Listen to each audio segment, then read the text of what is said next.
Welcome to the Voices of Young People podcast, brought to you by Springtide Research Institute. In each episode, we hear directly from young people as they respond to our research and share about the issues impacting their lives. As sociologists and researchers, we see a new story unfolding for young people, one that moves beyond traditional institutional boundaries and requires careful attention to the inner and outer lives of emerging generations. At the intersection of being and becoming, it's the Voices of Young People. Hi everyone, Josh Packard here, Executive Director of Springtide Research Institute. I'm so excited to bring you this newest season of the Voices of Young People podcast in conjunction with our State of Religion and Young People 2020 report. In each episode this season, you're going to hear directly from young people about their religious identities, beliefs, behaviors, and experiences, and it's all unfiltered. No interviewer, just the voices of young people. This week, we've got Elijah May. She's 17 and shares with us why acceptance and inclusion are driving characteristics of her Christian faith and how she incorporates prayer into her daily rhythm as a high school student.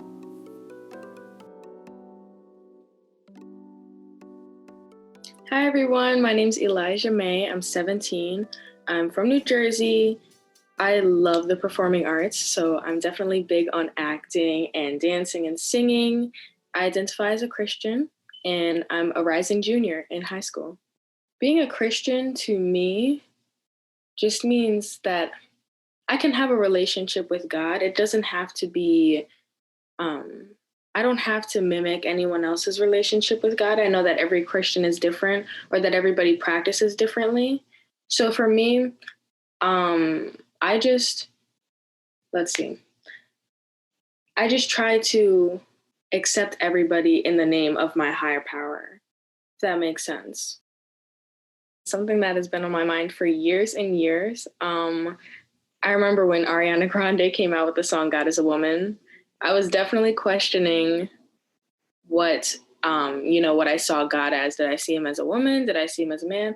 Did I see him as Black? Did I see him as white?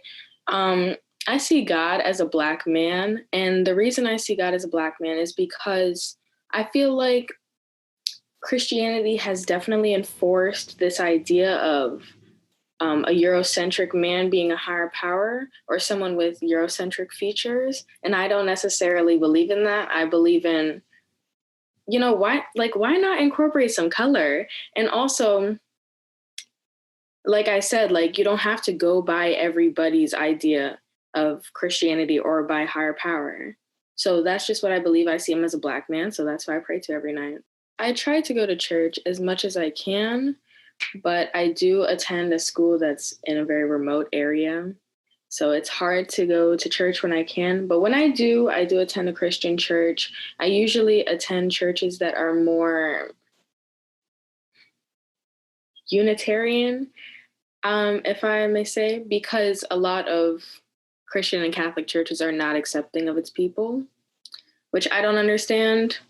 But when I do go to church, like when I did attend middle collegiate church, I always felt welcome because they're a very, very inclusive, very accepting church. I feel like I really did find my faith going to middle church because I didn't grow up in a religious household like my parents did. They were both raised to be either Catholic or Baptist, but they never really, forced an idea on me. We never went to church.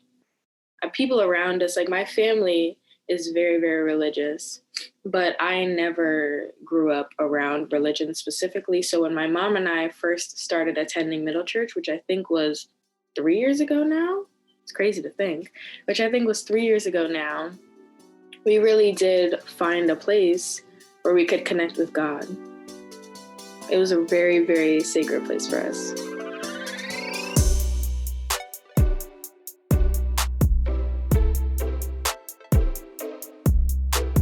One of the most sacred and important experiences that I've had with my faith was with my best friend. We were in our dorm room at school. Sounds very odd, but we like to pray during our free periods that we have during the day. And I remember this just being a very hard time for everybody. I think everybody around us was struggling. We were struggling. So we weren't just praying for other people. we were praying for ourselves. And I remember us opening the Bible because we both have Bibles in our rooms. We just keep them on a shelf above our heads. We were just kind of like sitting over the Bible, and I remember my friend was reading off of it, and I had my eyes closed and I was praying, but I peeked at her and I saw her saying all of these like sacred and holy words, and I was just like, wow, it's great that I have this type of connection with people. Other than praying every day, which I will admit I do forget to do sometimes because I pray at night and I get really tired and I end up falling asleep and I wake up, I'm like, oh no.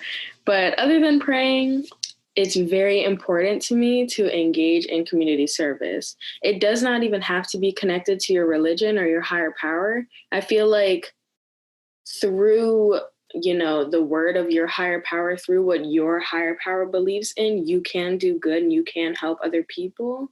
And that's what community service is all about. Whether you're, painting a mural, which is what I did a couple of weeks ago, or you're giving back to people, you're donating money. It's an important practice to keep in mind. I think a value that really stands out to me is acceptance. I know I said this earlier, but it is so important to me to reinforce that value, because I feel like sometimes it can be swept under the rug or glossed over. If you believe in this religion, you believe in that religion. People should accept you. If you are doing this or doing that, and you're still a human at the end of the day, you should be accepted for what you believe in. Whether it's Christianity, whether it's Islam, it doesn't matter. You are you, and you matter. My friends have always made sure to stand by their religion and to reinforce values whenever we are together, whenever we're praying. It doesn't even have to be if we're praying. Like, it will literally be daily life. If we're struggling with something, they're like, oh, well, God has a plan. Or if we're, studying for a chemistry test, oh, you're going to pass this, God willing. That just, daily notes that really remind you that that person is right there with you, that your higher power is, always walking with you. I think the second person, as odd as it seems, is one of my school nurses. She is Catholic, and she wanted to start I think it was called Wednesday Night Prayer Group. And she ran the idea by me and my best friend. So she was counting on us to start it and put it on wheels and put it into motion, but we never got into that. That's besides the point, though. She really does make an effort to accept people, whether they're atheist, Christian, whatever it may be. She always treats everybody the same. She'll never, ever put anybody else over someone. So, and she doesn't use her religion or her faith to stand in between a relationship. She's just an incredible person. That's all I have to say. Visit springtideresearch.org to hear more voices of young people and to download the State of Religion and Young People 2020 report, which is free thanks to a very generous donation. Today's show was produced by Marta Abuaji and TJ Birnbaum, with original music by high school student Christian Unthank. Special thanks to our guests today and to all the young people whose perspectives and insights make our research possible. Remember to find us on social media at WeAreSpringtide and share your own stories with the hashtag ShowUpForYoungPeople. Thanks for listening.